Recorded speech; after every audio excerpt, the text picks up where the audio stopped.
हमने पशुपतिनाथ का व्रत किया, हमने 16 सोमवार करे, हमने सोमवार का व्रत करा, हमने प्रदोष करी, हमने बाबा की सोमवारी का व्रत करा, मेरा बाबा मेरा सुनता क्यों नहीं है? हम गलती कर दिए। हम जिस दिन हमारा व्रत था उस दिन हमने बेलपत्र को तोड़ दिया, उतार, हम भूल गए। हम सबसे कहेंगे, अगर YouTube पर हमारी पूर्व की कथा डली हो, एक पुष्प शिव महापुराण की कथा, त्रिपुंड शिव महापुराण की कथा, बेलपत्र शिव महापुराण की कथा, जब पुरानी जो YouTube पर हमारे YouTube पर अगर डली हो तो वो कथा को आप निकालना, उसको एकांत में बैठकर थोड़ा सा श्रवण करना कि पुष्प का महत्व क्या है। कौन सा फूल जमीन पर गिरा हुआ भी शंकर को स्वीकार होता है।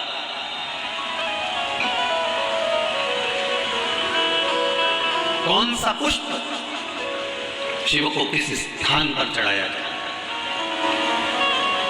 क्यों सोमवार, अष्टमी और ये अन्य जितनी तिथियां होती हैं, अमावस्या, पूर्णिमा, प्रदोष, चतुर्दशी, त्रयोदशी, ऐसा वर्णन उसमें आता है कि इन दिन बेलपत्र को नहीं तोड़ा जाता। अष्टमी, नवमी, ये तिथियां हैं, क्यों नहीं तोड़ा? इसलिए क्या कारण है कि इन तिथियों पर बेलपत्र को नहीं तोड़ा जाता? तो कहा, जब हम रोज बेलपत्र को जल चढ़ाते हैं, शंकर की आराधना करते हैं, तो बेलपत्र के वृक्ष के नीचे बैठकर देवता भी हमारे कल्याण की कामना करते हैं।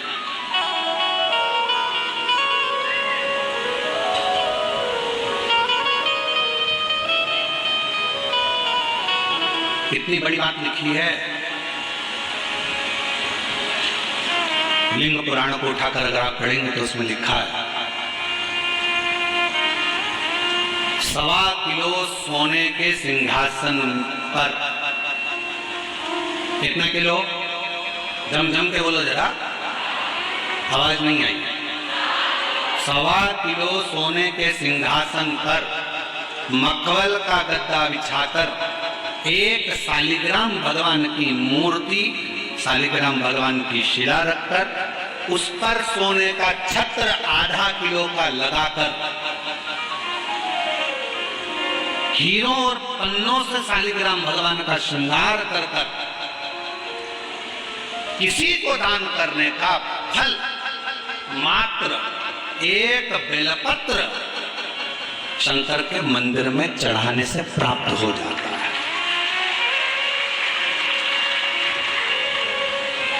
कितने किलो सोने का सिंहासन? बोलो बोलो, जम के बोले जरा। 1.25 किलो। छत्र कितने का? 0.5 किलो। हीरे, रतन, माणिक, मोती, सोने से जड़े हुए शालिग्राम भगवान को सिंहासन पर रखकर दान करने का जो पुण्य होता है, 1000 अश्वमेध यज्ञ का बराबर का जो पुण्य होता है, हजारों सर्वोत्तम यज्ञ करने का जो पुण्य होता है, सोम यज्ञ करने का जो पुण्य होता है, वो एक बेलपत्र शंकर भगवान को चढ़ाकर भगवान शिव को अर्पित करने से प्राप्त हो जाता है। और ऐसा यज्ञ का फल मेरा विश्वास करता है, मेरे छत्तीसगढ़ वासियों के लिए, मेरे संपूर्ण देशवासियों के लिए, मेरे संपूर्ण विश्व में रहने वाले शिव भक्तों के लिए, ये मेरा दिल कहता है कि इतना बड़ा दान मेरा मन करता है कि आप सब हफ्ते में कम से कम एक दिन ऐसा आता होगा कि आप भी एक बेलपत्र शंकर को चढ़ाते होंगे, तो समझ लेना कि आपने भी अश्वमेध यज्ञ, सोम यज्ञ और स्वर्ण सिंहासन, स्वर्ण छत्र का दान अपने जीवन में कर लिया है।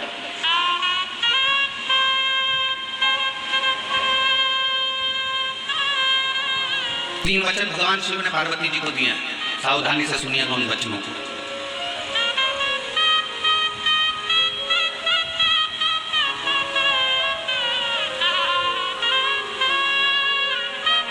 दो वचन तो काशी के हैं और एक वचन अमरनाथ की गुफा का। तीन वचन मेरे भगवान शंकर ने पार्वती जी को दिए हैं, जिसमें से दो वचन काशी के हैं कि काशी में शंकर भगवान से पार्वती जी कहती हैं, जिस पति पत्नी में आपस में झगड़ा हो उसमें प्रेम बढ़े, ये वचन दीजिए। शिव जी ने वचन दिया, पति पत्नी अगर झगड़ा करेंगे तो उनमें आपस में प्रेम बढ़ेगा। झगड़ा करने के बाद प्रेम बढ़ता है, स्नेह बढ़ता। दूसरा वचन दीजिए, काशी में अगर कोई मरेगा तो उसको गुरु मंत्र तुम्हें देना पड़ेगा। तारण मंत्र तुमको देना पड़ेगा। शंकर भगवान ने वचन दिया कि काशी के अंदर अगर कोई मरेगा तो उसको तारण मंत्र में दूंगा, तारक मंत्र में दूंगा। और अमरनाथ की गुफा में तीसरे नंबर का वचन भगवान शंकर ने दिया, शिव जी ने दिया। बाबा जग कल्याण के लिए एक वचन चाहिए, क्या भूल से भी अगर कोई एक बेलपत्र का स्पर्श मात्र कर ले, स्पर्श मात्र कर ले, अगर भूल से भी अगर कोई बेलपत्र को छू ले या बेलपत्र का स्पर्श कर कर आपकी आराधना में या किसी को दान में दे दे, तो वो संसार सागर में दूसरी बार जन्म ना ले, वो आपके धाम में जाकर विराज। वचन दीजिए। पुनरपि जननम पुनरपि मरणम के प्रपंच से छुड़ा देता है एक बेलपत्र का पौधा।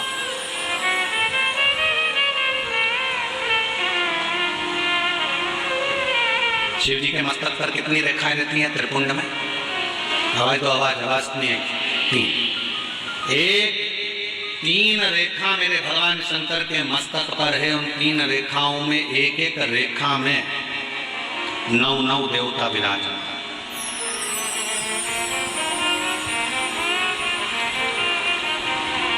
एक रेखा में 9 देवता, दूसरी रेखा में 9 देवता, तीसरी रेखा में 9 देवता। ऐसे शिव जी की त्रिपुंड रेखाओं में 27 देवताओं का वास।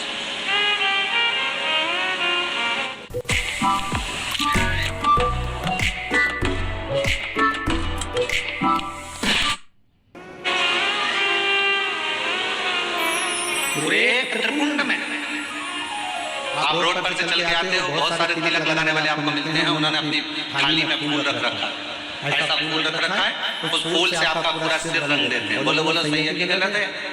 अरे बोलो तो जम के, ऐसा सिर रंग देते हैं और आप उनसे कुछ कहती भी नहीं हो। आपको कहना चाहिए ये सिर रंगने से कुछ नहीं होगा। अगर कुछ करना है तो अपने हाथ की 3 उंगलियां लीजिए और त्रिपुंड कीजिए। कम से कम 27 देवता मेरे मस्तक पर रहना चाहिए। 27 देवता मेरे मस्तक पर रहना चाहिए। चंदन की, भस्म की, रौली की, मौली की। अगर आप किसी भी भस्म का, चंदन का मस्तक पर अगर आप अष्टगंध का भी अगर त्रिपुंड लगा रहे हो तो आपके मस्तक पर 27 देवता त्रिपुंड की 3 लाइन खींचते से ही विराजमान हो जाते हैं।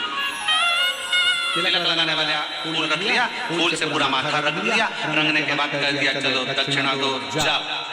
उस समय पर आपको कहना चाहिए मैं कथा में आई हूँ, शिव की कथा है, मेरे मस्तक पर त्रिपुंड लगा। त्रिपुंड से मतलब है कि 27 देवता, जब तक मेरे मस्तक पर त्रिपुंड रहेगा 27 देवता मेरे साथ में हर पल हर घड़ी रहेंगे, हर क्षण। अगर हम नहीं बोल पाते, उन्होंने लिया फूल से रंग दिया, नहीं नहीं नहीं, हमको त्रिपुंड लगाइए, हमारे मस्तक पर त्रिपुंड होना चाहिए।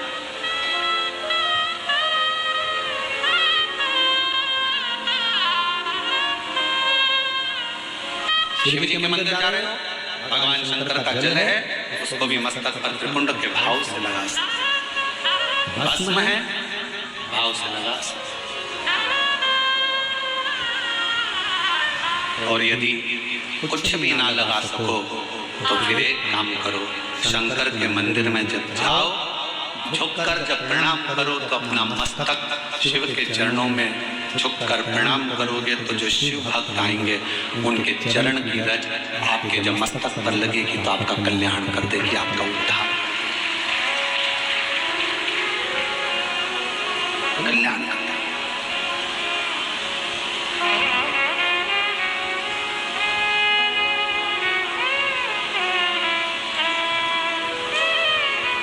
कहते हैं कि 27 देवता जो त्रिपुंड में विराजमान है वो शंकर से मिलाने का कार्य करते हैं, शिव से मिलाने का।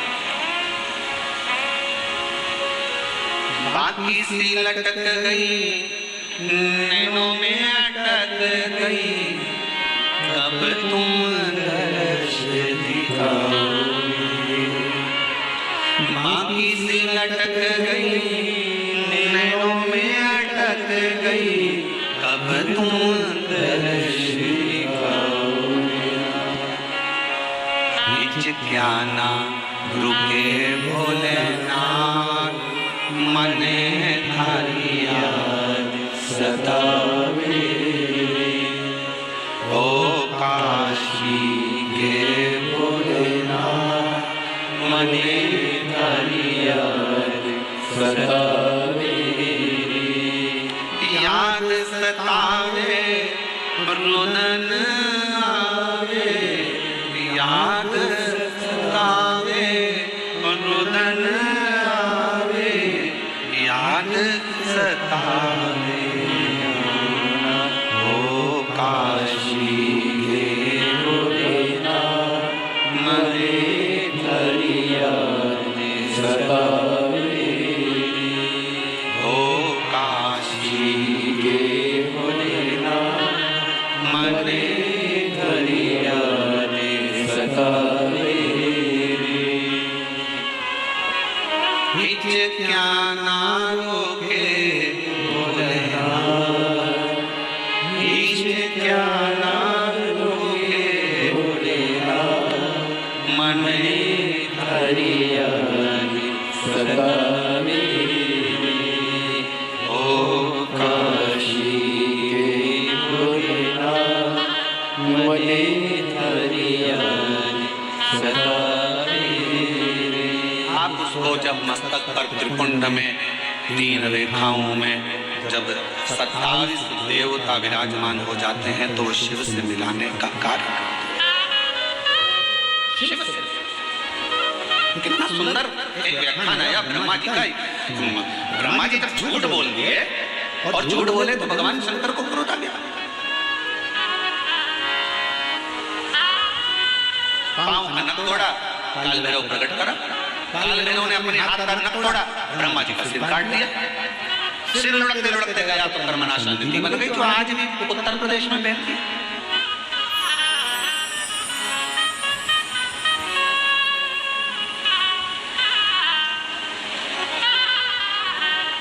निवेदन करा भगवान विष्णु ने भगवान शिव जी से, बाबा ब्रह्मा जी का सिर कटा है, ये कटा हुआ सिर ना जाने कहां जाएगा, आप कृपा कर इसको वट वृक्ष बना दीजिए।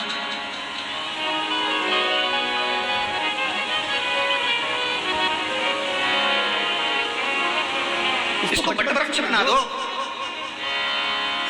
आप करुणा करो, इसको बढ़ता पेड़ बना दो, वट वृक्ष।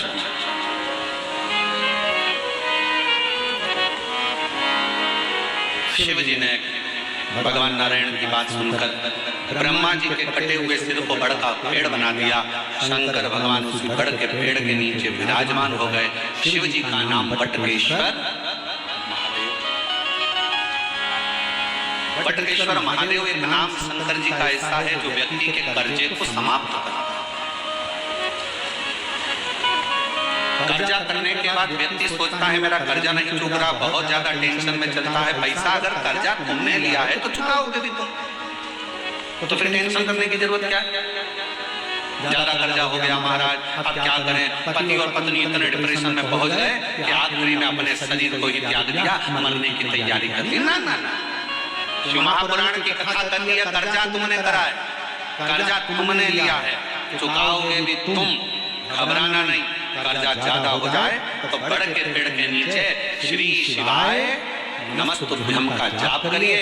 बट वृक्ष के नीचे अगर कोई शंकर का शिवलिंग है उसका पूजन करिए। बट वृक्ष के नीचे कोई भगवान शंकर का अंश अवतार श्री हनुमान जी महाराज भी अगर किसी बट वृक्ष के नीचे विराजमान है उसका स्मरण करिए। शंकर का ही अंश स्वरूप आद्य शक्ति दुर्गा भवानी भी अगर बट वृक्ष के नीचे आद्य शक्ति भी बैठी हुई है तो उसका भी स्मरण करिए। बट वृक्ष के नीचे कोई देवता अगर विराजमान है तो उसका पूजन करिए, उसकी आराधना करिए, उसकी अर्चना करिए, उसका फल आपको मिलेगा, कर्जे से मुक्ति होगी। आप ये ना सोचिए कि शंकर जी तो है ही नहीं, बढ़ के नीचे हनुमान जी मिल गए, हनुमान जी का स्मरण कर लो। देवी जी मिल गई, देवी जी का स्मरण कर लो। शिव जी मिल गए, शिव जी का। सब शिव महापुराण की कथा किसी देवता को तोड़ना नहीं बताती कि राम अलग है, कि कृष्ण अलग है, कि शंकर अलग है, कि देवी अलग है, कि देवता अलग है। शिव महापुराण की कथा कहती है सब में शिवोहम शिवोहम शिवोहम, सब में शिव समाया है। कथा वाचने वाला भी शिवमय और कथा सुनने वाला भी शिवमय होता है, कथा करवाने वाला भी शिवमय होता है। कहीं शिव से परे कुछ भी नहीं।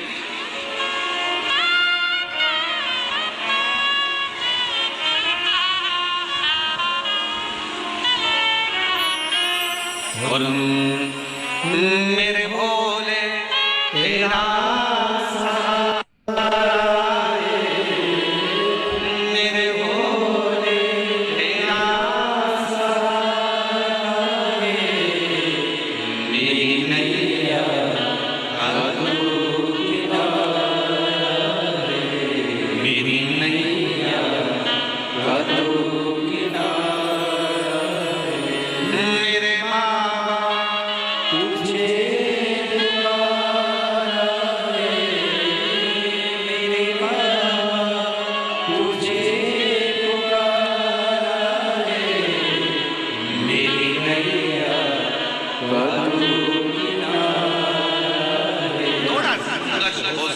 थोड़ा कर्जा लिया है तो थोड़ा टेंशन हो सकता है, पर टेंशन बहुत बहुत स्मरण रखिए, बादल टूटता है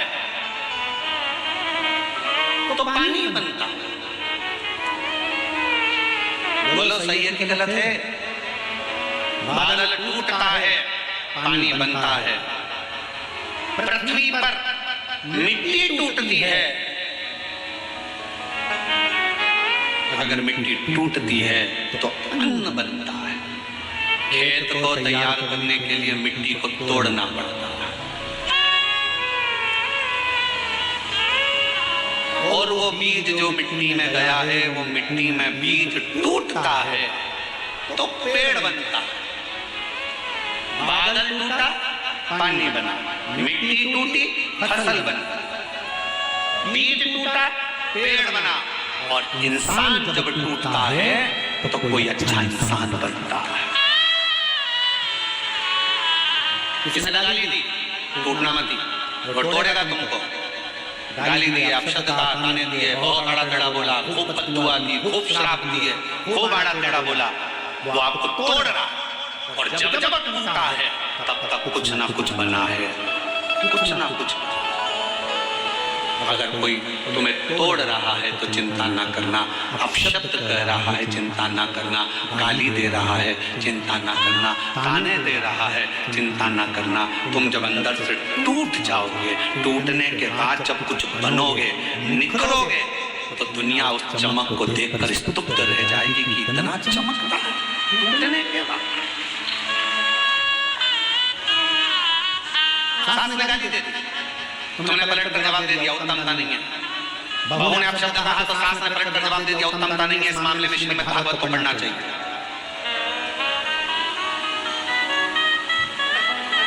किसने सुनी है श्रीमद् भागवत का? जरा हाथ उठाओ। जिन्होंने भागवत सुनी है जरा हाथ उठाओ। सब लोग सुनी है? सबने रख लो। द्रौपदी का चरित्र सुना है कि नहीं सुना? अरे बोलो तो जम के सुना है। क्या सुना था द्रौपदी के चरित्र में? द्रौपदी के सोते हुए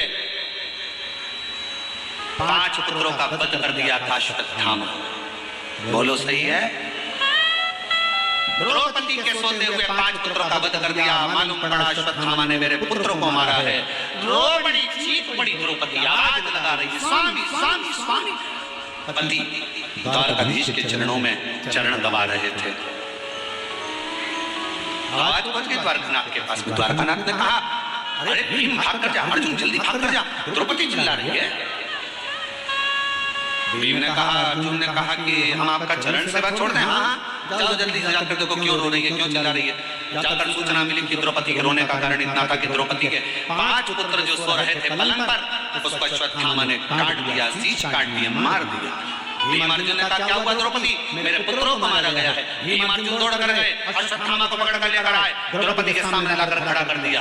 हाथ में तलवार दे दी द्रौपदी के, ले द्रौपदी तलवार, इसने तेरे 5 पुत्रों को मारा है, तो इसका शीश काट।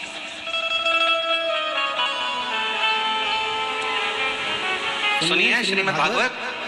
अरे बोलो तो,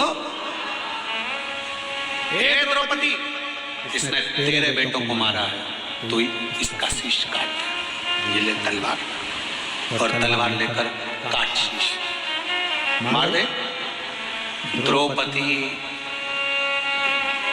तलवार को नीचे फेंक दी। द्रौपदी ने तलवार को नीचे फेंका और तलवार को नीचे फेंककर द्रौपदी ने भीम से कहा, क्या कह रहे हो, अश्वत्थामा को मार दूं? हाँ, ये मेरे गुरु का पुत्र है। तो क्या हुआ, इसने तेरे पुत्र को मारा था, तो गुरु के पुत्र को मार दे। द्रौपदी मुस्कुरा कर कहती है, स्वामी, कोई कुत्ता यदि हमको काट लेता है तो हम कुत्ते को नहीं काटते हैं। होता है अपने इधर ऐसा? हमने तो कभी मध्य प्रदेश छत्तीसगढ़ में ऐसा नहीं देखा कि कुत्ता अपन को काटे तो अपन कुत्ते को काटे। और कहीं ऐसा होता हो तो बात दूसरी है कि कुत्ता काटे तो अपन कुत्ते को काट लो, बिच्छू अपन को काटे तो अपन बिच्छू को काट लो, सांप अपने को काटे तो अपन सांप को काट लो। ब्रांड्स अगर फेक निकले तो सबको पता चलता है, इसलिए ये मेरा शंकर की कथा नहीं सिखाती कि कोई कुत्ता यदि हमको काटे तो हम कुत्ते को काटें, ये श्रेष्ठता नहीं है। शिव महापुराण की कथा कहती है, कोई अपशब्द कहे, कोई ताने दे, कोई गाली दे, कोई आड़ा टेढ़ा बोले, उस समय पर द्रौपदी जैसा विचार रखना, तलवार को नीचे पटक देना और कह देना कि समय आएगा सब बताएगा, इसके मस्तक पर लगी हुई मणि को निकाल लो।